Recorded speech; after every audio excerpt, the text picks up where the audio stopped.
Valsad rural પોલીસની ટીમે sugar factory પાસેથી એક આઈસર ટેમ્પામાં ડાયપરની આડમાં લઈ જવાતો 3,76,800 રૂપિયાના દારૂ સાથે બેને ઝડપી એકને વોન્ટેડ જાહેર કર્યા।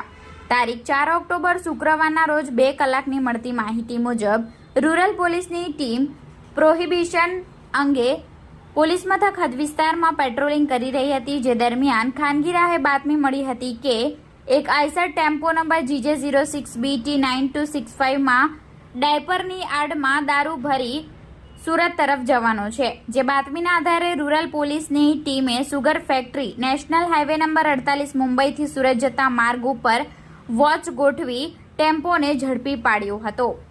રૂરલ પોલીસની ટીમે બંધ બોડીના ટેમ્પામાં તપાસ કરતા સૌપ્રથમ ડાયપર ભરેલ નજરે પડ્યા હતા। જો કે ચોક્કસ બાતમી હોય અંદર તપાસ કરતા કુલ 2,592 નંગ વિદેશી દારૂ મળી આવ્યો હતો। 2 ઈસમો અને ટેમ્પાને પોલીસ મથકે લાવી તમામ મુદ્દામાલની ગણતરી કરતા ટેમ્પાની કિંમત 5 લાખ, દારૂની કિંમત 3,76,800, 2 મોબાઈલ ફોન જેની કિંમત 10,000 મળી કુલ 8,86,800 રૂપિયાનો મુદ્દામાલ કબજે લઈ ચાલક અને ક્લીનરને ઝડપી અન્ય એકને વોન્ટેડ જાહેર કર્યો હતો।